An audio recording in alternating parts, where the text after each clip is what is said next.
Hello, everybody. How are you all? Thank you guys for being here. Grammy Nene, Micro Miracle Preemie Update. Davidson is home after 4 months in the NICU. That's a preemie that I had posted to you guys about on the community tab. I'm so happy to hear that. He is home. Thank you for sharing and thank you for being here. Hey, Music City Mom. Hey, Mayla's Mom. Hey, West Virginia Jules. Punksy, K-Brace. Hello, Adrian. Neat Noodle, Harlot, Tess. Hey, Natasha. Hello again, because I just read your comment, but still, Grammy Nene. Hello, good to see you. Hey, Aunt Diane. Tess, did I say hello to you? They're starting to run together. I don't know. Hi, Kate. Thank you guys for being here. So, hey, Pepper. B Crumbs, we love you, Grammy Nene. Hey, Teacup. Hey, Sparkles. So today we're going to be talking about a new case. Oh, thank you, Sparkles. I used those eyelashes, but I didn't have any more long ones, so I just have like one on the end, the little short ones. Oh, Mayla's Mom, I wish that you could see them on the thing. I have these really pretty nails. They're like,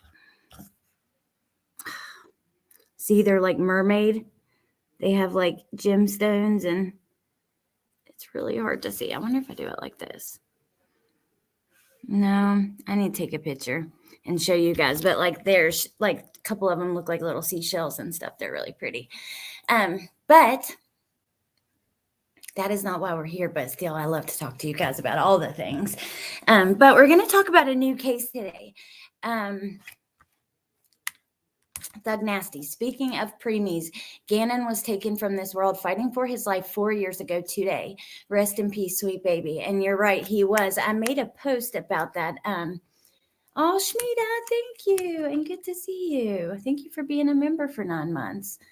Hey, Stephanie. Hey, Megan. Okay, so about Ganon. Yeah, today is the 4-year anniversary. Bindi and I talked about doing something, but I hadn't talked to her today. I know she's really busy trying to finish the documentary. But just, tonight, say a little prayer for Ganon, light a little candle for him. Before we get started, let me share a picture of that sweet baby. Here's Ganon as a preemie. Let's see. Wait, I gotta get that comment off the screen.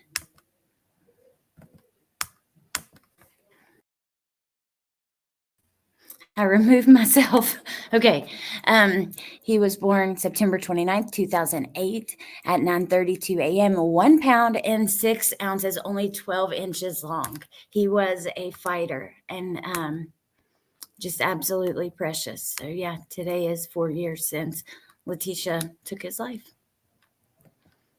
Pretty awful. Look at that picture. That is my most favorite picture of him. One of them, also one that's on the community tab is another favorite of mine. And I love this one as well. Just precious. Absolutely precious. So sad. I know, Foxy. He was little. Hey, Shani. Hey, Aunt Diane. So today we're going to talk about a new case. And, I don't know if you guys had heard about it or not. Hey, Cutie Pie. But I've got a couple articles, some that go into really quite a lot of detail. But first, I thought I would share this video with you so you can kind of get the idea. And then we'll get into the articles. Let's see. Hey, Patricia. Good to see you. He is so cute. Mayla's mom. Kim says, love you, Ganon. We love you, Cutie Pie. I'm glad that you're here. B Crumbs, thank you for joining. I thought you were a member, but thank you for rejoining. He was a micro preemie, yeah. Okay. All right, so let's get started. I'm going to let you guys hear this. Some say it's a shocking outcome to a case out of Ventura County. A Thousand Oaks woman will serve no prison time for stabbing a man more than 100 times. She was found guilty by a jury, but she was also found to be in a cannabis-induced psychosis. NBC4's Comer Dickerson joins us live from the Ventura County Courthouse with the outrage from the family of the man killed and what the prosecutor has to say. Karma. Yes, that man killed was just 26 years old, stabbed 108 times by a then 27-year-old woman. Now, the prosecutor wanted jail time. The man's family wanted jail time, but a judge disagreed. This is truly unbelievable. I just cannot believe this. I think that this is dangerous, and we're going to get into that. Hey, Brandy. Wolfie, you've been a member for 31 months. Holy cow. Thank you for all you do and being such an amazing friend. You've never let me down. Love you, Allie. Oh, I love you.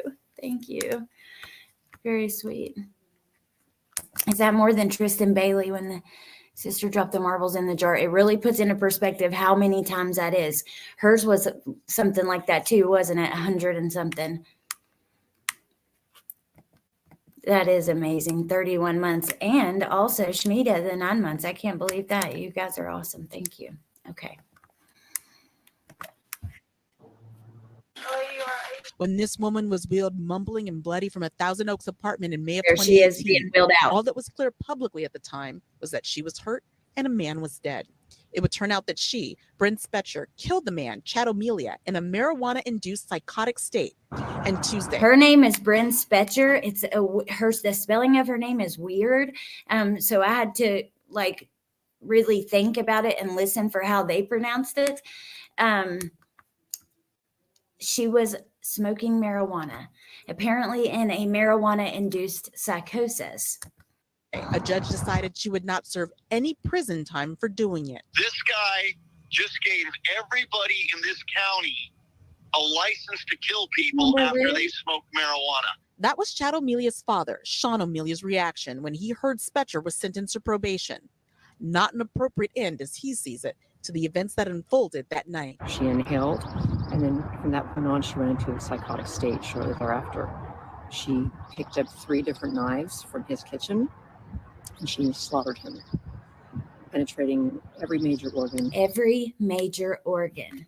Okay, this was absolutely brutal. I mean, 100 and some times, obviously. Hey, Past, by the way, and hey, Cray Cray. B Crumb's been a member for 9 months. That's awesome. Mayla's mom said, I have read where there were no other reports of anyone having psychosis from the exact same green she smoked. And mind you, she took 2 rips. Every major organ. I mean, absolutely brutal. All over his body, his face. Spejcher stabbed O'Melia, the man she was dating, over 100 times. The two had smoked marijuana, and Spejcher had a catastrophic reaction.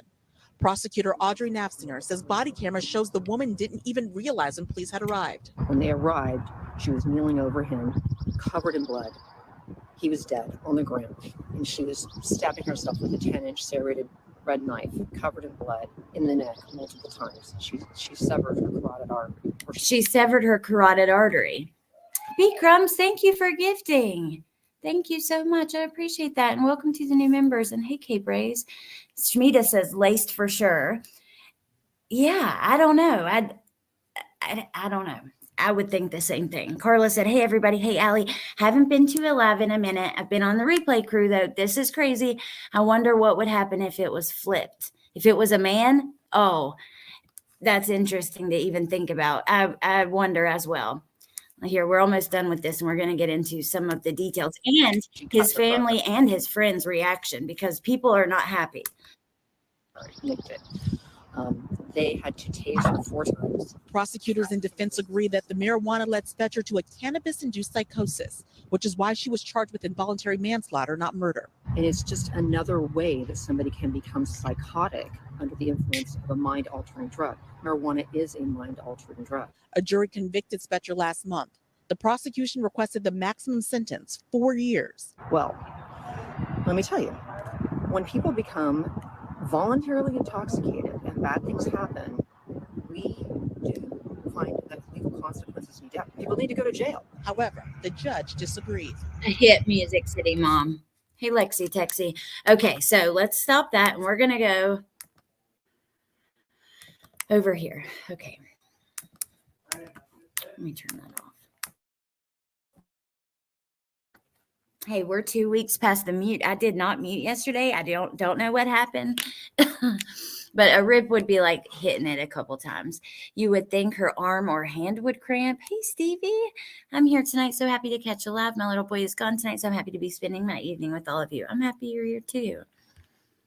There's no way this can be right. No way. I get the angry psychosis, but it's not the weed. Well, think about a lot of people, commit crimes while they're using drugs, but they still have to be punished. But okay, so dad rages over probation for California audiologist who stabbed son 108 times. And he says, you're giving people a license to kill. So a heartbroken dad warned a lenient California judge established a de facto quote unquote license to kill by sentencing his son's killer to probation this week after she stabbed him 108 times in a plot-induced frenzy. Sean O'Melia, that's dad, he says there is no respect and no responsibility for anything anymore. If you can stab someone 108 times and get probation, we're going to have nothing but anarchy and chaos. Bren Specher, now 33, had taken a hit of marijuana from a bong while at victim Chad O'Melia's Thousand Oaks apartment in 2018 when she suddenly began attacking him with the knife. Despite ingesting a single toke, this one says a single toke, of a standard pot leaf, Spejcher was launched into an extended rage, stabbing the 26-year-old accountant 108 times. Lawyers for Spejcher argued that she wasn't responsible for the bloody slaying because of her intoxicated state. Here she is in court. This is just unbelievable to me. I mean, I think that people should be enraged. It is, Danielle. Hey, by the way, good to see you. Pepper, I may have smoked a little in my days, but I'm more likely to share my chips and cookies. Well, have y'all ever heard Cat Williams talk about it? He's like, weed makes you hungry, happy, and sleepy. Like, that's it. You might go in there and stare at the refrigerator for several hours. But Boho Hobo, I don't know. If Boho Hobo says, if anything, cannabis would cause someone to not stab, right? Well, here's the thing. I do have a family member who has bipolar disorder with delusions. And when they smoke marijuana, if they are in a manic state having those delusions, it increases it a lot. So, but still, you know, Andrea says the family will have a retrial. Wait and see. Hey, Tiff, good to see you, babe. Landry. So does that mean drunk drivers unaliving someone during a crash? Exactly. Can blame it on an alcohol-induced state? Exactly. You get drunk and get behind the wheel and kill somebody, you could spend the rest of your life in jail. But you were intoxicated. You didn't mean to. I've been fuming mad at someone, and after a hit or two can forgive and forget in a heartbeat. Oh, me too. Like, I think that marijuana can be really great for many people who have different mental health issues and stuff. Especially if you can get it from a dispensary or somewhere legal where you know exactly what's in it. I think that it's a lot better for us than, you know, all the pharmaceuticals that they love to give us. That's just my personal opinion. And for me personally, if like I'm really stressed out and I'm getting like snappy and I smoke my vape, just hit it once or twice, I don't get like stoned, but it definitely calms me down, you know. But Shmita, I'd have to see the body cam, I think, of her state when they showed up, but she sure looks fine standing in court. I would love to try to get that 108 times. Yeah. Sparkle said same. Hey, positive vibes. Okay, this is just crazy interesting to me. Look at her here. She stabbed herself in the neck after deputies arrived. You can see in that picture. The Ventura County DA initially charged her with manslaughter before a new DA downgraded the rap to involuntary manslaughter. The lesser charge carried a maximum term of 5 years. The Superior Court judge declined to impose any jail time, instead opting for 2 years of probation and community service. We're going to get a little more into the crime and her testimony and stuff in a minute.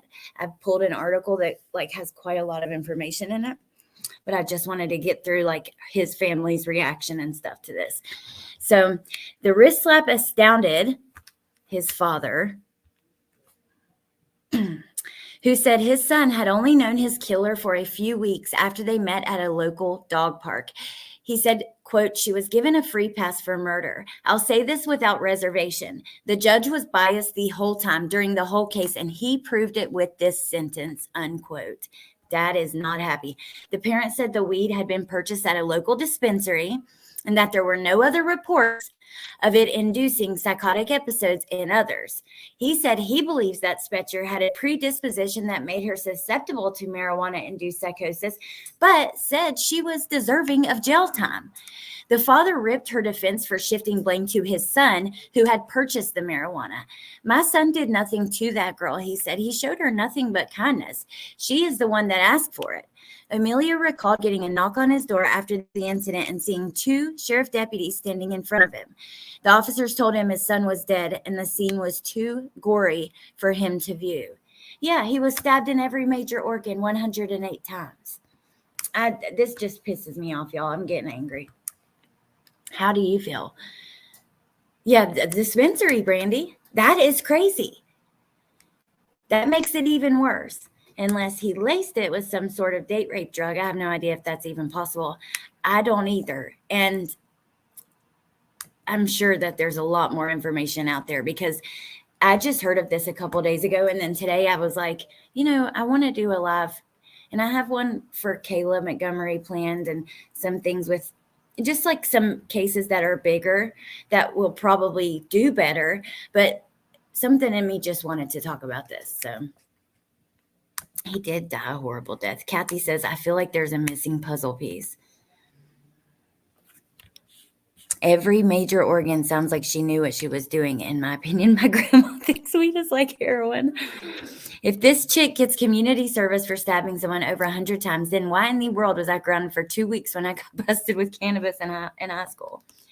Teacup says, I wonder if this is her first time she ever tried it. Well, let's keep looking. Hold on. We got more things to look at. It's really sad, though. We're just so angry, so disappointed, he said. There was no justice here. Amelia said he was also concerned that Bryn or someone else could hurt somebody in the future, blame it on mind-altering substances, and receive little punishment. He said that judge just gave everyone in this state a license to kill. Okay, so now we're going to flip over here to Fox News, where they have talked to friends of the victim.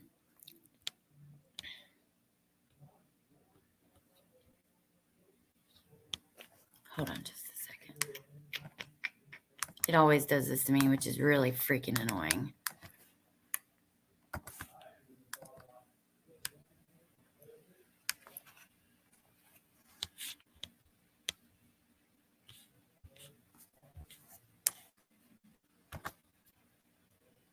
The judge needs to be removed. Well, I mean, think about it. Dad's right. In the future, this could be huge. People drinking and driving. A lot of people are under the influence when they kill someone. We've even wondered about Doberman, right? And what he was he potentially under the influence? He still needs to be punished. We don't want that. Okay. 2 friends of a grieving California family say they are outraged after a 33-year-old woman received no jail time for fatally stabbing a man she was dating in his LA apartment. The Ventura County judge presiding over the case ruled Bren Specher had fallen into a marijuana-fueled psychosis and had no control over her actions when she stabbed 26-year-old Chad Amelia 108 times. We are absolutely outraged and disgusted with the sentencing judge, said Lou Madison, a friend of Chad's late mother, who died less than 2 years after her son's death. From the beginning, he was biased. He showed preferential treatment until the end. It's unimaginable what's happened here. It is setting a precedent, and we just can't believe it. It is absolutely unacceptable. I'd like to see them take her to civil court. Jurors found Spejcher guilty of involuntary manslaughter in December, but the court ultimately sentenced her to 2 years on probation and 100 hours of community service. A sentence that promoted protest and rage from those who say it doesn't even begin to compare to the crime she committed.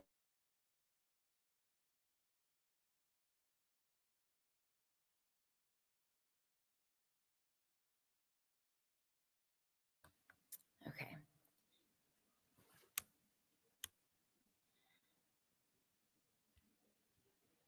Tess says the last week continues to show me how important it is to research my local elections that elect judges, because the power they hold is astounding. Well, that's, people don't realize that's really where you make change, right? Last thing the community needs is for her to be around them. Hey, Pretty Bug. Hey, you guys coming in.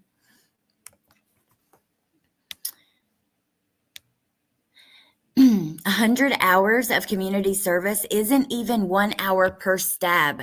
Oh my God, that she inflicted on Chad. It's just unbelievable. She accused Spejcher of emotionally manipulating the court to gain sympathy and speculated the effort might have influenced the judge's leniency. Her lack of criminal history could have been another factor. Should we watch this interview or just read it? Let's see. Maybe we'll watch and see what they have to say about it. And then I have one more article that is about her testimony and stuff. Let's see.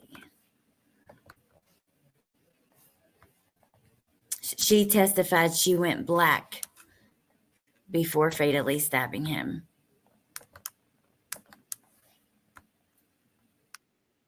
Chad's mother, Michelle, died less than 2 years after he was killed in 2018. And her friends say it was because of the grief of losing her son. 50 years Lou Madison here, and Robin just Bianchi saying. were close friends of Chad O'Melia's mother, and they both join me now.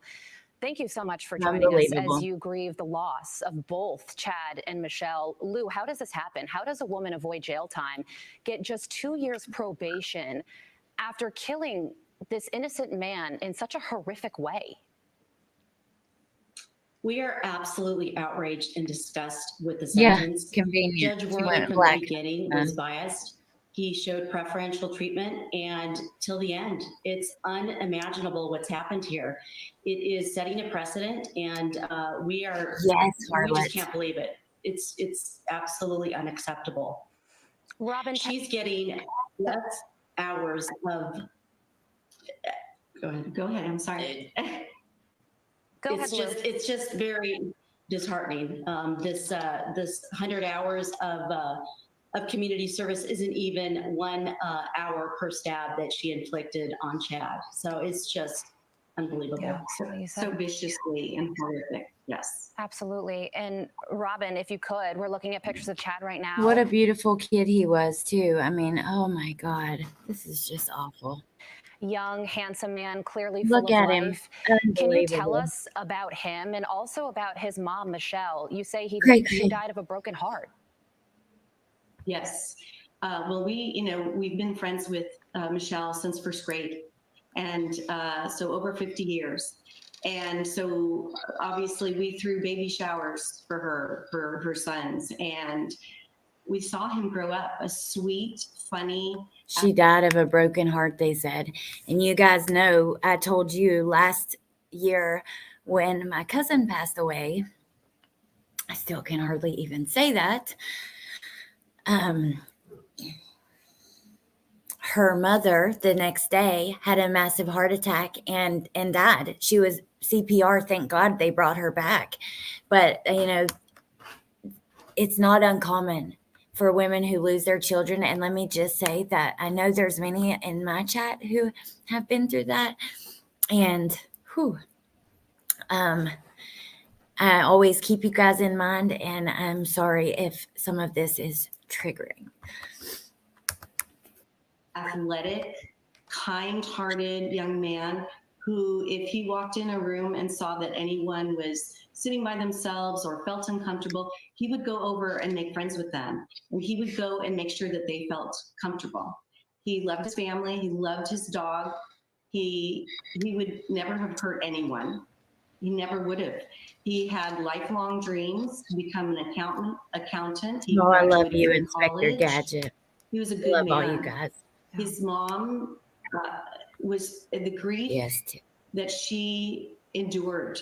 Tormented her day and night. And I love you, Grammy Nini. Heartbreak was obviously the way he was so viciously and horrifically murdered. He thought all the time, was he calling out for me? Was he calling out for his mom? And then to see this Bren Specher just continually make excuses of why they needed to prolong the court dates and extension. Yes, the frustration, the way that the Amelia family was treated by Judge Worley and by Bren Spejcher's attorney. There she is walking into court. It gets blurry when I pause it, so we can't look. But, you know, what a horrific thought. What a horrific thought about Mom and what she was wondering. We will come back to that. Let's go over here and look at this for a moment. This is quite a long article, but I wanted to share it with you guys. So this came out in November. And it says Bren Specher testifies she went black on cannabis before fatally stabbing man she was dating. We need to get I would love to get some more of the files on this. That would be quite interesting. Okay, so Bren Specher has told the story of the night she killed Chad Amelia to a long list of police detectives, attorneys, therapists, doctors, and forensic experts over the past 5.5 years. On Tuesday, she told it to the jury that will soon decide whether she is guilty of involuntary manslaughter. She chose to testify in her own defense and was the last witness called by her attorneys. The trial's closing arguments are scheduled for Thursday, and the jury will begin deliberations, right after that. Let's just continue. Because remember, this is old.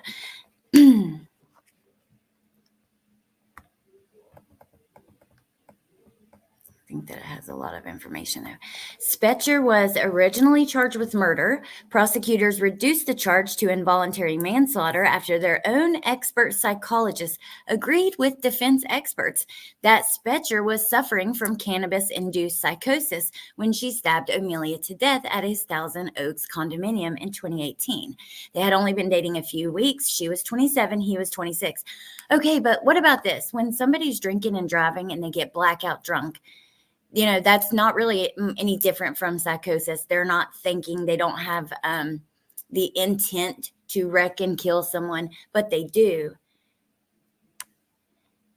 Back in November, Brandy, I do too. I do too. That would be, I want more for sure. A murder charge would mean Spejcher intended to kill Amelia, and multiple experts who examined her testified that she lacked the capacity to form that intent. Involuntary manslaughter means she was criminally responsible for his death, but didn't intend to kill him. In California, it typically carries a prison sentence of up to 4 years. Although she is charged with enhancements that could have increased her potential sentence if she was convicted. So on Tuesday, she gave detailed descriptions of the night of May 27th and the early morning hours of May 28th. After smoking marijuana from Amelia's bong that night, Spejcher began to hallucinate. She described her symptoms and hallucinations vividly in her testimony, but said her memories, quote, went black, unquote, at the point when she first stabbed Amelia with a large kitchen knife. Just checking on you guys. Hey, Tony. Hey, Kathy. Good to see you, babe. Do we know what strain she had? Did she smoke it or use edibles? So I don't know the strain, but we know that Chad purchased it from the dispensary, and she had one hit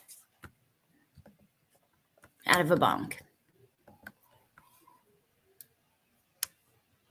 It was after smoking the Jane, but was there any other drugs or substances before that? Shmita says, good question.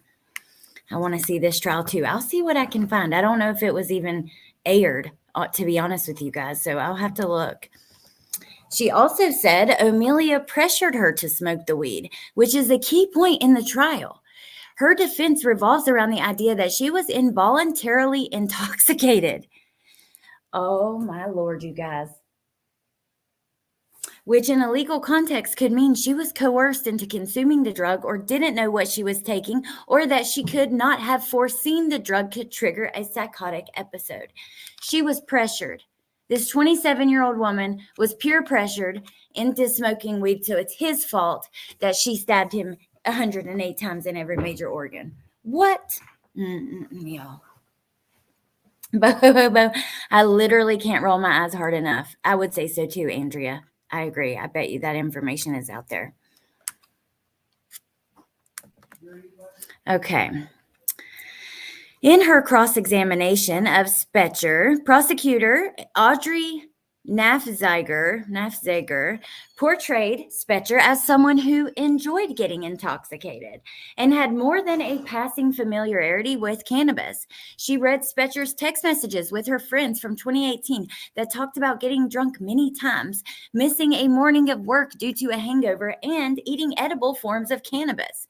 She also questioned Spejcher's assertion that Amelia pressured her to smoke weed, pointing out that she didn't mention any pressure or intimidation in most of her previous retellings of the story to police detectives and doctors. I am sorry, but that is just the biggest bunch of horse shit. Punksy. I can't with the peer pressure and stuff with adults. Hey, Alibi. Neat noodle. Exactly. So what pre-existing condition do they think she had that turned her into a murder beast after 2 hits? I don't know, but I think after this, like, it just makes me want to look even closer. And now that it's over, we probably could get a lot of information, to be honest. I don't know in California, like, how strict they are with some of this stuff, because, like, you know, in Colorado, and they're changing some of the laws with this, but we know a few months ago, people were able to access even the autopsy reports of Ganon, right? And the pictures and everything. But for me, because I've recently tried to access an autopsy report out of West Virginia, and they told me that the only person who can do that is next of kin. So every state is different. I can get a death certificate there, which would have a cause of death, but that's it. Hold on just one second, you guys. I got little ears walking through.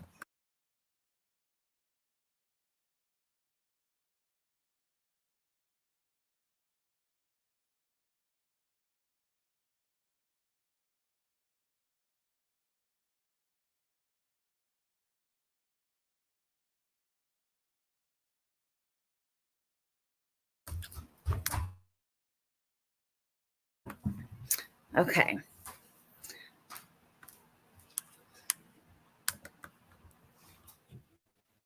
Oh, I keep doing that. It's really hard to work with this website. Hold on. Okay, just a sec.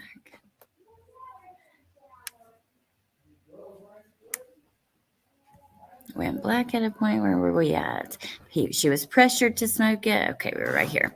Spejcher replied that she often exaggerated her intoxication in those texts and was never too drunk to know what she was doing or to compose coherent text messages. She said she was late for work only twice at UCLA Health, once with the hangover and once when her car was broken into and her hearing aids were stolen. She also said she didn't mention the alleged pressure every time because she'd been interviewed repeatedly and figured the police knew everything they wanted to know. Let's see. Teary testimony. Spejcher was on the witness stand for nearly 3.5 hours on Tuesday. At the beginning, she told her attorney, Robert, that she was nervous, trembling, and nauseous. She cried during much of her testimony and broke down sobbing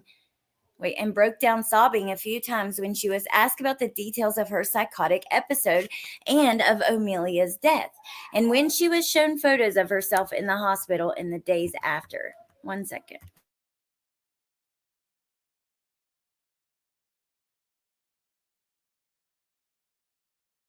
Okay. Oh my goodness. Okay. I'm sorry. I'm getting frustrated because I'm downstairs and everyone's upstairs and they're screaming and like just loud. Okay. And it's like messing with my attention. I'm not able to focus. Okay. So She broke down, sobbing when she was asked about the details and when she was shown photos of herself.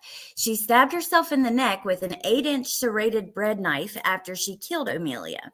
Her wounds required surgery and left scars that are still visible on her face and neck. She also had deep cuts on her right hand, and her left hand was broken, likely when a police officer struck her 9 times with a retractable steel baton to make her drop the knife. Maybe it was an episode of psychosis, but not cannabis related, as Psycho needs to be locked up regardless.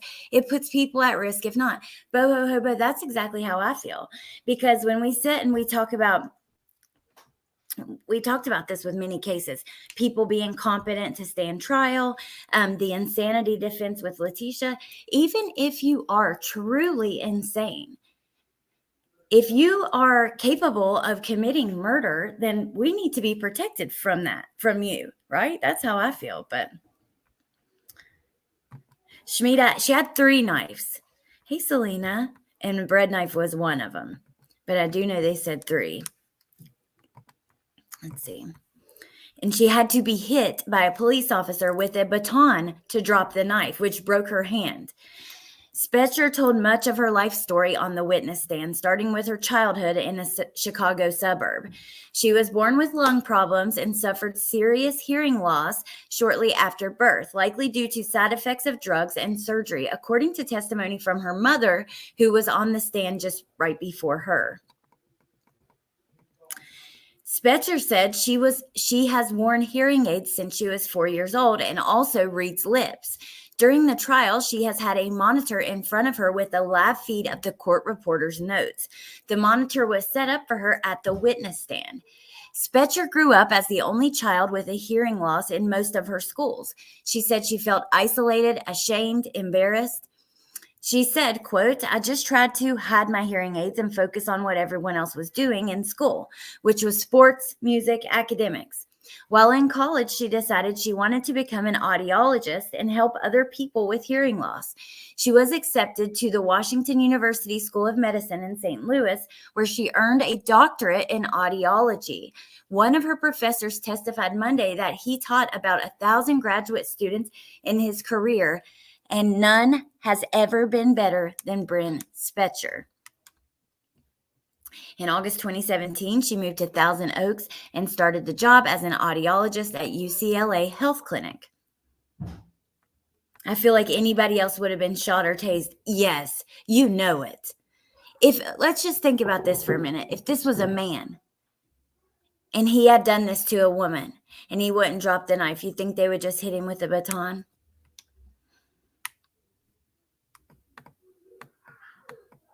Hey, Stevie's mom. I fell asleep after work. Girl, I slept on and off all day. I don't know what was wrong with me. I just on and off all day. And then where the house flooded, I had used every towel, all kinds of clothes. I have so much laundry I'm doing. So I feel you on that, Stevie's mom, but I'm glad that you're here. She's obviously a menace to society and capable of horrible things. Why is she free? Wait, did it say tased? I didn't hear. I guess I overlooked that too. Let me go back. I mean, I read it, but like my attention, it was hard to focus.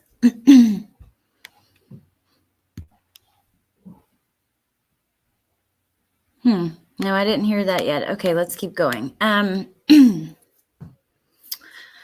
So she was an audiologist. She had her doctorate. She actually had a doctorate. She said, "I loved working there and getting to know the patients. It was very easy for me to be sympathetic with them or share my experiences with them, to relate to them and make them feel like they're not alone."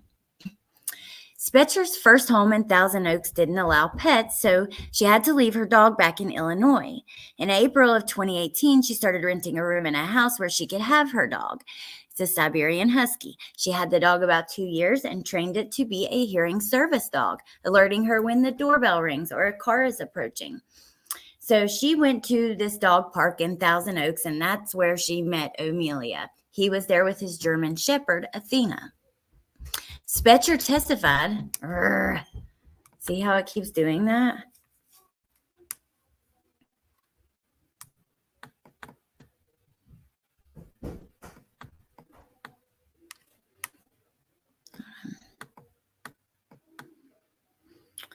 Spejcher testified that Amelia asked for her mother the first few times they ran into each other at the dog park, and she said no.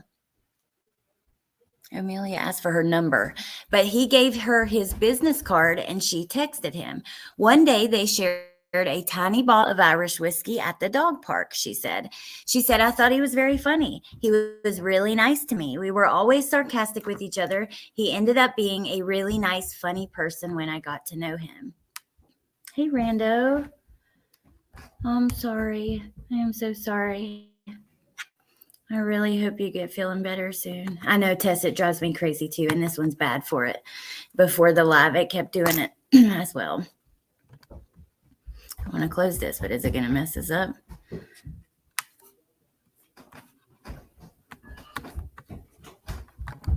Okay. So he was very nice to her. Are you freaking kidding me? I've got to use this side button.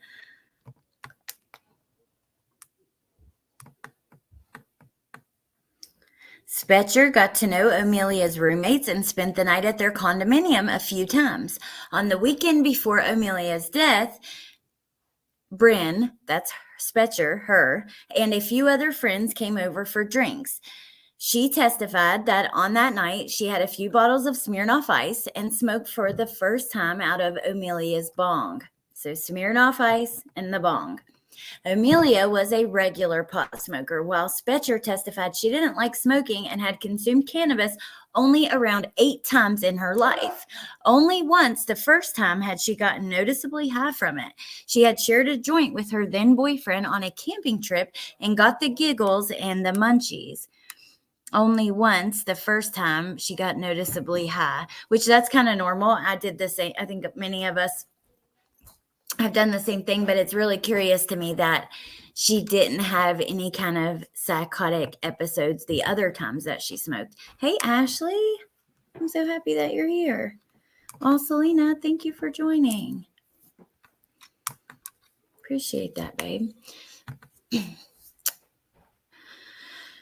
So she shared a joint with her boyfriend on the camping trip, got giggles and the munchies. On the Sunday of Memorial Day weekend in 2018, Spejcher and Arya had been in Carpinteria with friends. Amelia invited her over in the evening, and she testified that she got to his condo around 10:30 p.m.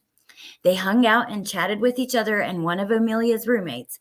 After midnight, Amelia went to the patio to smoke from his bong, and Spejcher joined him.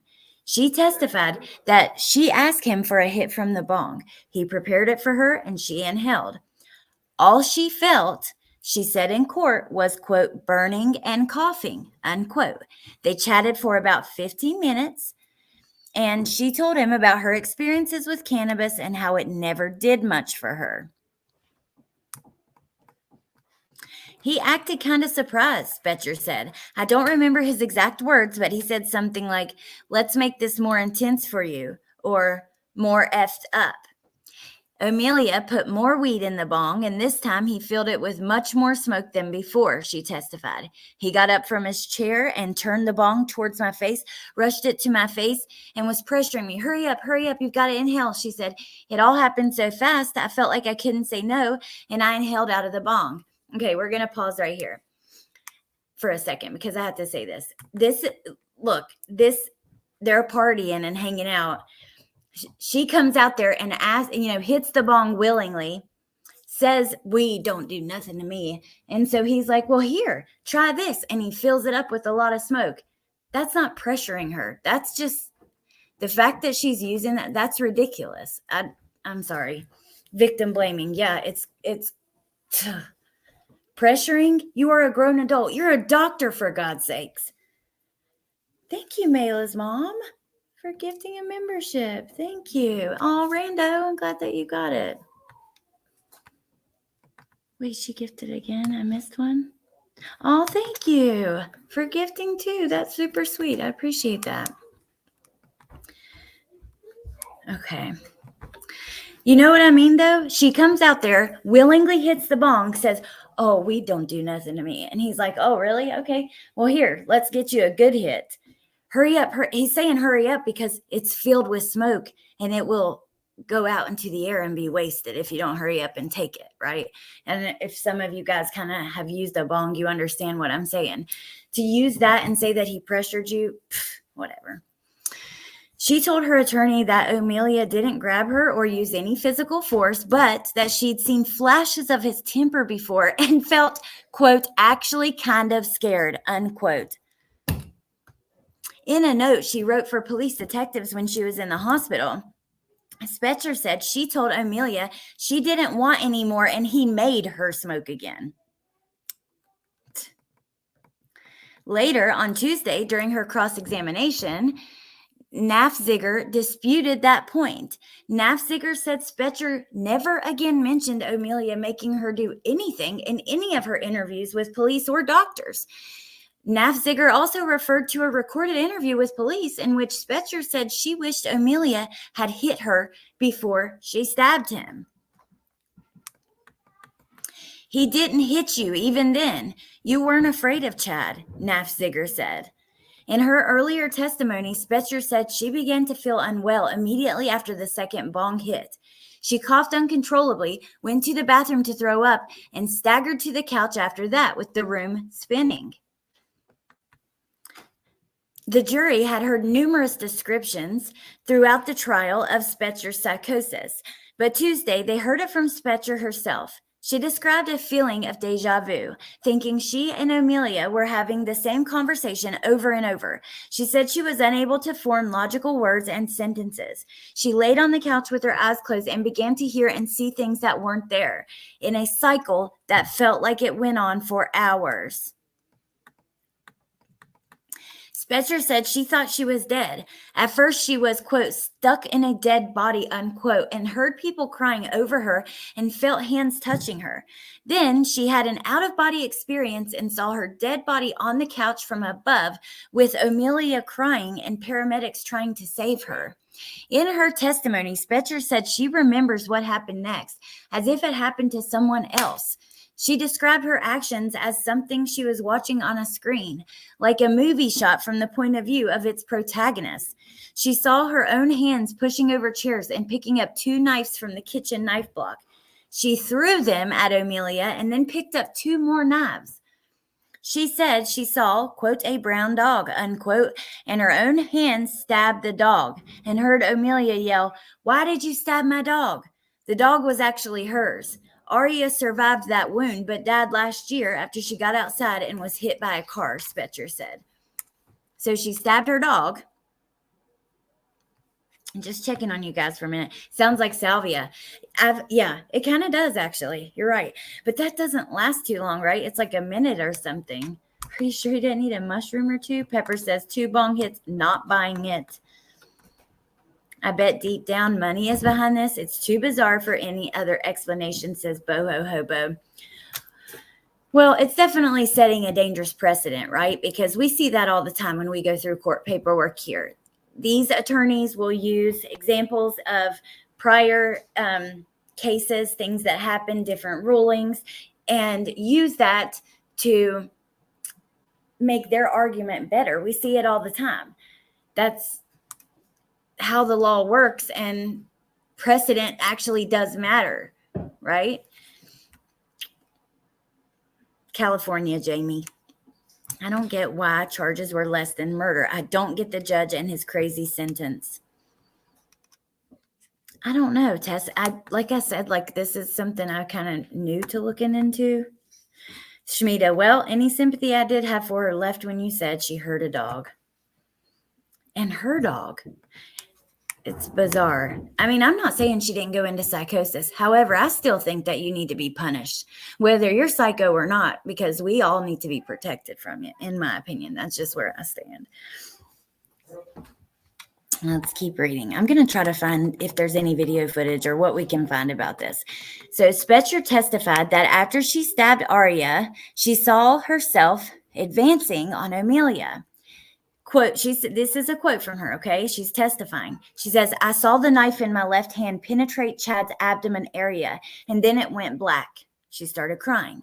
After that, she remembers hearing voices saying things like, "Keep going. Don't stop. You're almost there. You can do this." She saw Amelia on the floor bleeding, and heard someone yell, "Bryn, what are you doing?"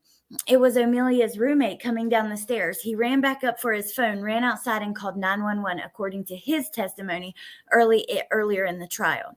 She kept hearing voices, this time from what sounded like emergency room doctors and her family members, trying to wake her up. She started screaming for her family. This is her testifying. She says, as the screaming would be more intense, the vision was starting to lighten up, like I was coming back to life, she said. I saw my hand grab the knife and point it towards my throat. Then it went black. I felt like 100 bullets going through my throat, and the harder that was happening, the more the light would show I was about to come back alive. Then she felt 2 shocks that she thought meant someone was bringing her back to life with a defibrillator. Sorry. By that time, the police had arrived, and an officer was shocking Spejcher repeatedly with a taser. So here's where the taser comes in. Spejcher said she blacked out completely and doesn't remember anything else until she woke up in the hospital. When she woke up, she didn't know what happened to her or Amelia, or how much of what she remembered was real. She asked a police detective if Amelia was alive, but wasn't told that he was dead until a day or 2 later. So that is the end of that article, but I just grabbed that because it went into detail about her testimony and it was older, but I'll tell you, it was hard to find because everything that's out right now about this is new, right? It's about the sentencing and people are outraged and stuff like that. So trying to find older articles from when the trial happened is a little bit difficult. Yep, she was tased. I truly wonder if she has schizophrenia, and since she's never had symptoms yet, since symptoms don't usually show into adulthood, that's true. Sometimes people, I think most people with that, it shows like early 20s, that kind of thing. Let's go back to this for a moment and watch the rest of this. We can. Attorney Bob Schwartz was unimaginable. It is unimaginable. And, if anybody who wants to take this one or both of you can answer it, because I think it's the key here. What do you think motivated this judge's leniency?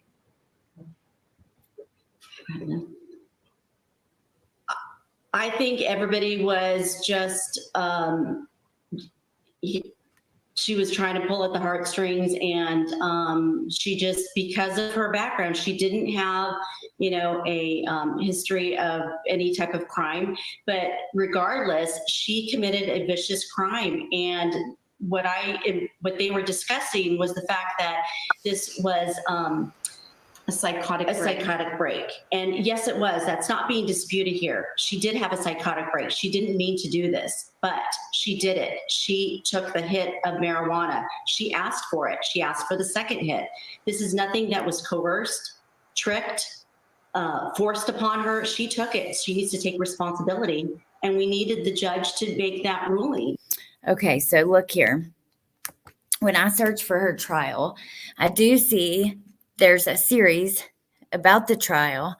We have his father speaking out following the verdict. We might watch that, but I'm going to see what we can find. Woman who blamed cannabis stabbing is not the victim, Dad says. This was Banfield a month ago. Maybe we'll watch that, but let me just look here.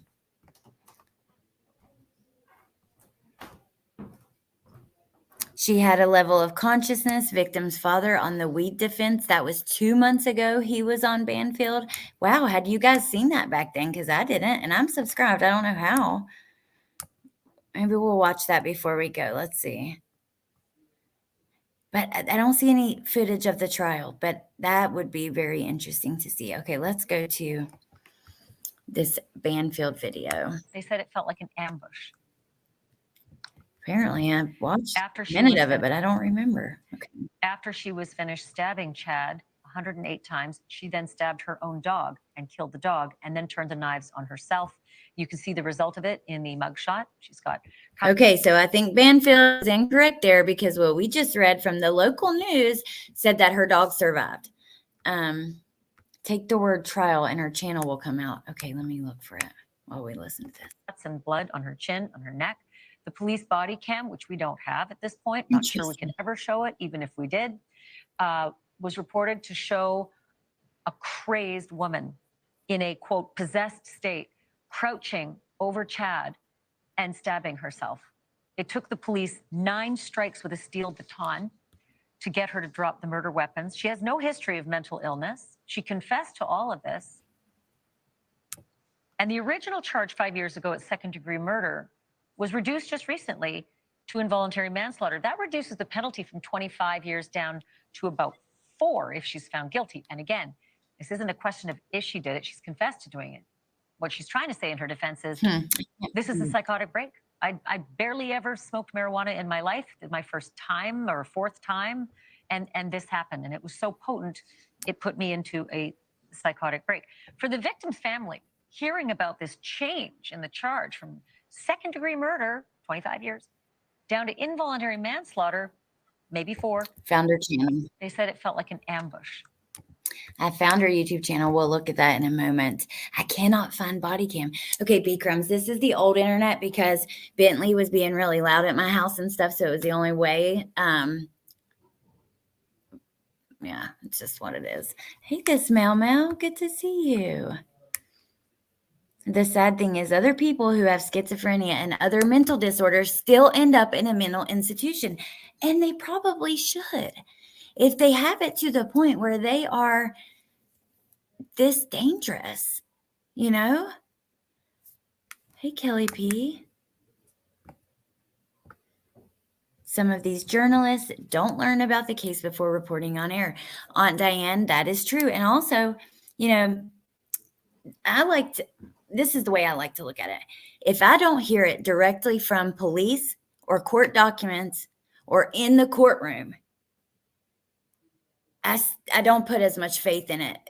Even if it comes from family members, people involved, you know, mainstream media, local news, they get things wrong all the time, especially in the beginning. We all get things wrong. We're human, right? So unless it comes out in the court document, I think that's when by police, straight from the police's mouth, their files, whatever, then we know that it's 100% fact.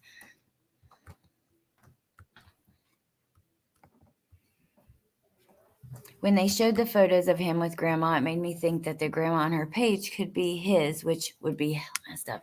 Well, we'll go look at it in just a second together, as I want to look. Teacup says, I want to know about this judge. What's his history with sentencing?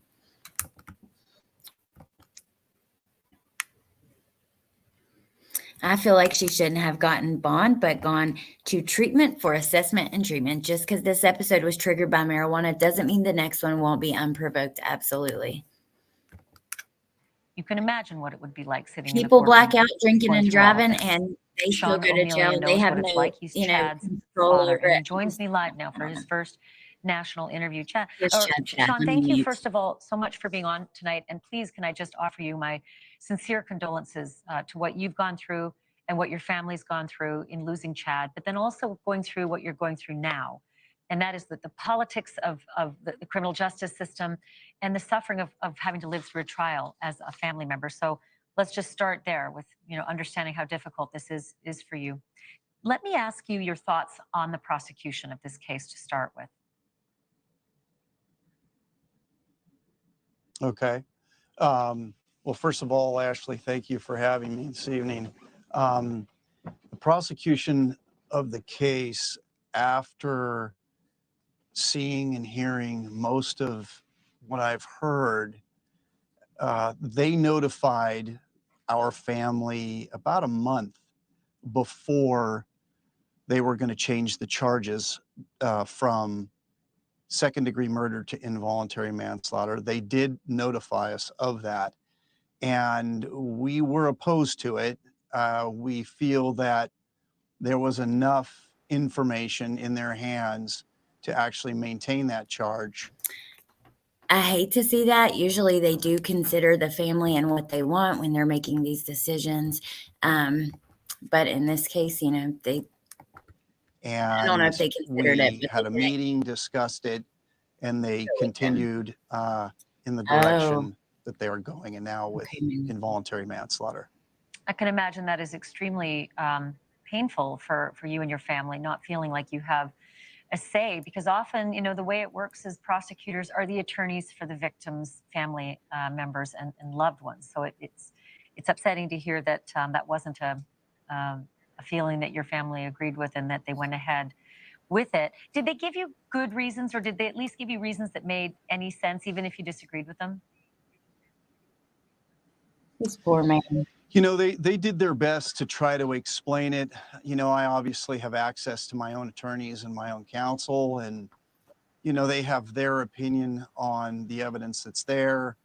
And when you review something like this and somebody's claim is, well, I was unconscious when I performed the act, and then Sorry, they're it's able to give a frustrating. statement that tells what happened, that in itself demonstrates that there was a level of consciousness that was there. Now,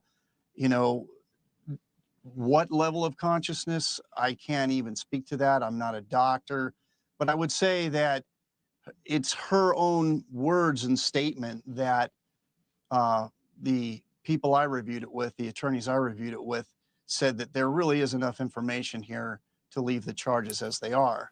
But again, one thing you learn about this is that the DA's office has control of the case.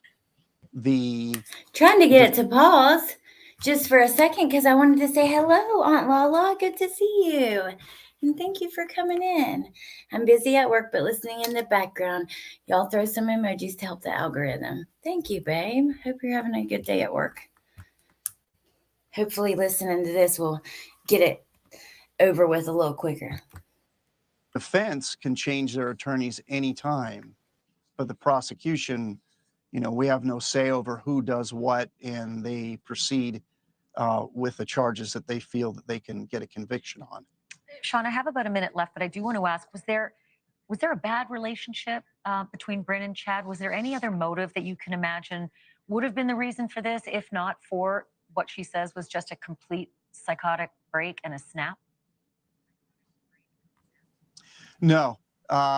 It seemed to me from all of the information that I've heard, all the testimony I've heard, that they were getting along just fine. It was very, very early on. They had just met each other about 3 weeks ago. So the relationship hadn't run its course or gotten very far into it. And she claims, remember, he was very good to her. He was very nice to her. He was kind to her. But then he forced her into hitting the bong again and scared her. No, I'm sorry. I don't buy that shit. Oh, Lala, we love you too. You said 36-hour shift. Oh, hell no. Hey, girls, Nana. I don't know how you do that. I know, Megan, 4 years. It is heartbreaking. Shmita said, my son is gone, and I was supposed to only be listening while I clean, and I've not cleaned one thing down this rabbit hole. Well, now we're all going to be going down the rabbit hole. At least we're in it together. But no, there was no fighting or arguing or anything like that. They were both Kelly, they met at the dog professional park. people. Someone was an accountant. She was an audiologist.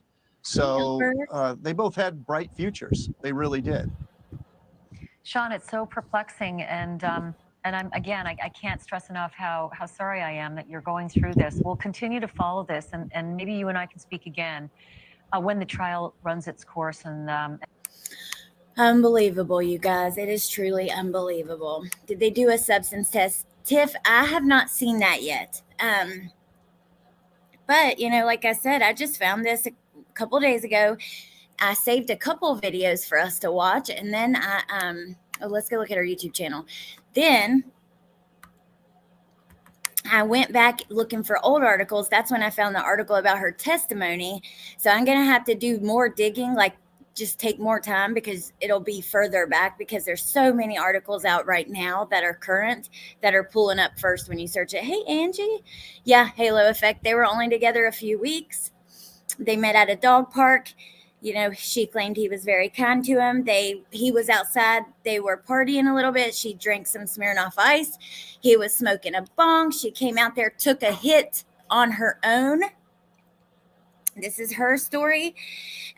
She then told him, marijuana doesn't do much for me. And he said, oh, all right, well, let's see. And he filled the bong up with smoke and said, hurry, here, take it, because you have to be fast about it because the smoke will come out, right? That's, if you've smoked a bong, you know what I mean? That's not being mean to her and forcing her to do it. It's just she would need to hurry so all the smoke doesn't come out of it before she gets to it. She claimed that she was scared because he was yelling, hurry, and she hit it. And then after that, she started spinning and eventually blacked out. So here's her YouTube channel. Let's look at her short. Yeah, I'm amazed. You're the cutest bathroom ever. 2022? Light switch that So ever this lit. was after. I'm especially interested in that because I want to do my Christmas cards like engraved wedding invitations. Oh boy. But I don't know quite how to do it. So this comes on like something that November- sticks on. November 12th. It's a quite a long story, but Yeah. Let's look at her community tab. No post up there. Huh. 1 subscriber. Only 20 views. Wow. Interesting. Can't believe you found that, Shmita. That's kind of crazy. With only 20 views. The smoke will get stale within a few seconds. Yeah, it will get stale. It's just hard. You have to hurry. You're exactly right. And the judge could have at least ordered a placement in a mental health facility for a period of time. I can understand why the family is upset. Me too, 100%. So we're going to end today in just a minute, but I want to end with a little video of Ganon because today is the 4-year anniversary. We talked about it at the beginning since Ganon lost his life. And I didn't I have a Letitia video planned. That's our next part of reviewing the trial. But I thought that would be just insensitive to do today. I didn't want to do that. Bindi and I talked a little bit about doing a fundraiser, but I hadn't talked to her today. She the YouTube fundraiser thing. She's busy doing the documentary, but I think if we could just take a minute and watch his little YouTube video. He wanted to be a YouTuber. Here's his channel. He has 2.49 thousand subscribers. Oh, Angie, thank you. Appreciate that. Sweet baby. I believe last year we left our porch lights on for him. Well, we should all do that tonight. Light a candle for him. Leave a light lit, a porch light lit, something like that. Oh, Mayla's mom, thank you for the super sticker. Hey, Corky. Keith, thank you for joining. Keith W., long overdue. It's probably me, the one view. To be fair, that's happened to me, but I did not have a psychotic episode. I hope she gets proper medical attention.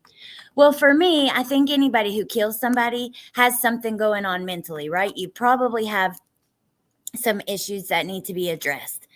That does not mean anything, though. Even if you are fully psychotic and had no choice, don't remember it, whatever, then you're still dangerous, right? And also the family, I just cannot imagine. He was stabbed 108 times, every major organ. It was so brutal. When his dad was told about it, they wouldn't even let him see him or go to the scene because it was just that bad.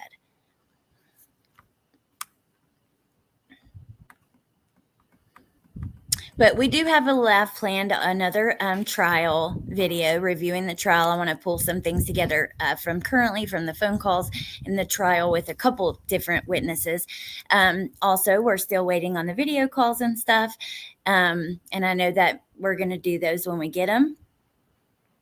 I have something planned for Adam Montgomery. But today I just wanted to talk about this. But anyway, okay, let's watch this little video of Ganon. It's only you really only the first minute or two of it is.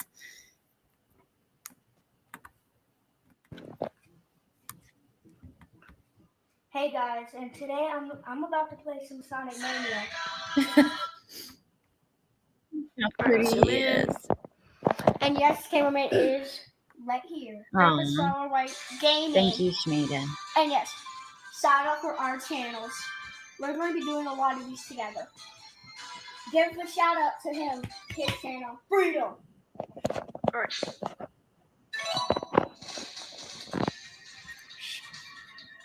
He wanted to be a YouTuber. It breaks my heart and warms my heart all at the same time.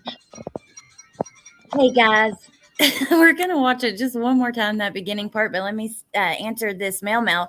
She said, Allie, are you going to keep covering Adam's trial, etc.? They denied severing the charges. Maybe I missed it. ADHD is real, y'all. Yes, I am. I am glad they didn't sever it. I'm happy to see that. I think that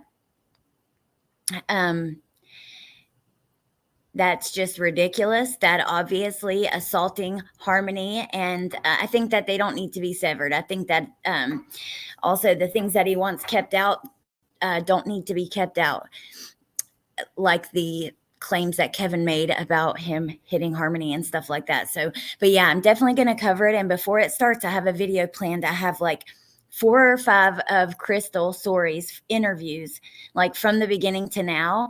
And then I found a phone call between Kayla Montgomery and Adam Montgomery's dad, or between Kayla and Adam Montgomery's dad. And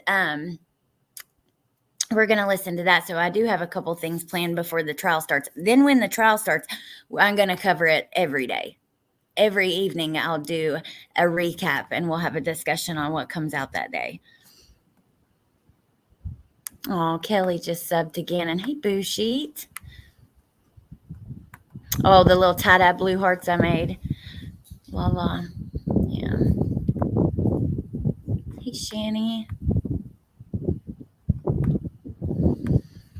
You know what? It's crazy how some of these kids have touched everybody's heart. Like, and it, you know, I don't know, even with Summer, it makes it tough because there are so many people who care so much about these kids that they've never even met, right? But they still care.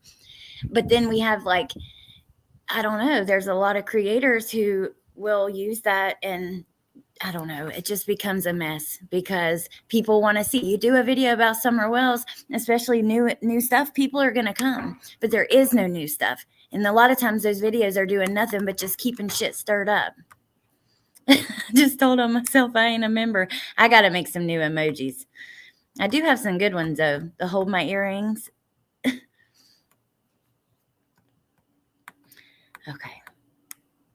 I can't follow the case with the dad shooting the 3 boys. It's just too traumatic.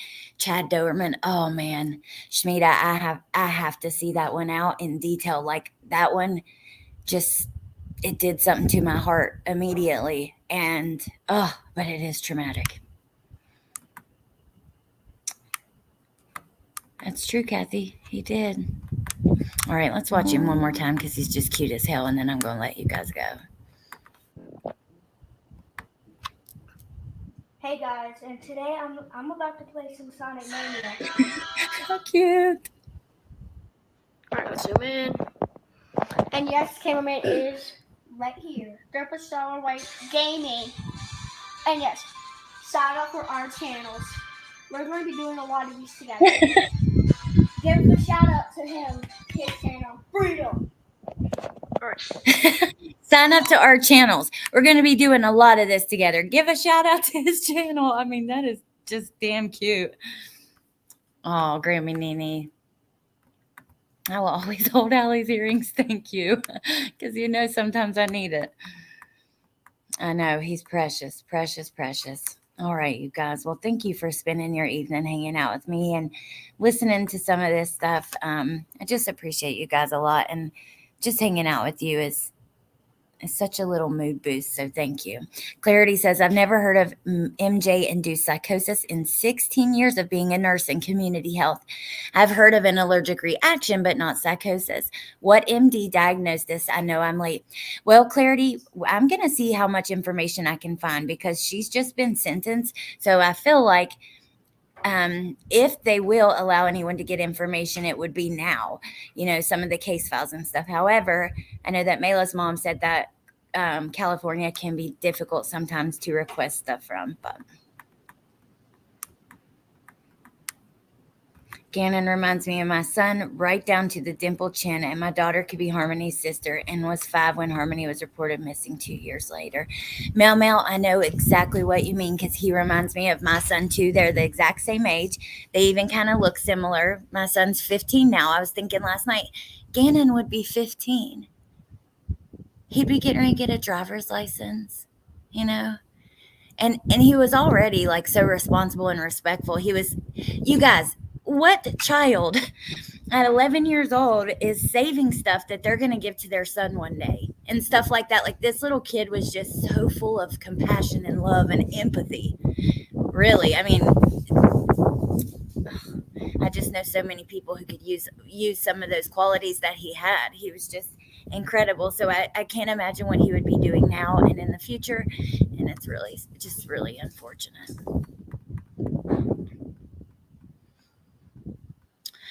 All right, you guys. Oh, Stephanie, thank you guys for being here. And I hope you have a great night. And I'll see you soon. He is Tiff, so special to all of us. Bye, Lala. Thanks for coming by, babe. Thank all you guys for being here. Thank you, Grammy Nene, for all you do and being here. I'm going to end it, but I just want to get to the bottom of the comments. Let's see. When I looked up California Open Records Act, it said that it's open unless restricted by law. Whatever that means, LOL. Well, that means maybe we can get it. Cray. Don't wear earrings. Put my hair up. All right, you guys. He would have, this Mel. He really would have. I wonder what Letitia's thinking. You know, I still have that app. I thought about messaging her.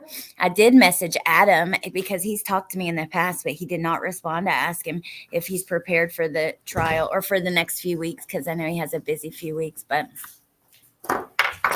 you're right, Corky. You're exactly right. But all right, you guys, I just love you all, and I hope you have a great night, and I'll see you tomorrow. Thank you for being here. And, yeah, thank you for everything. Bye. Thank you to my mods, too. I appreciate you guys.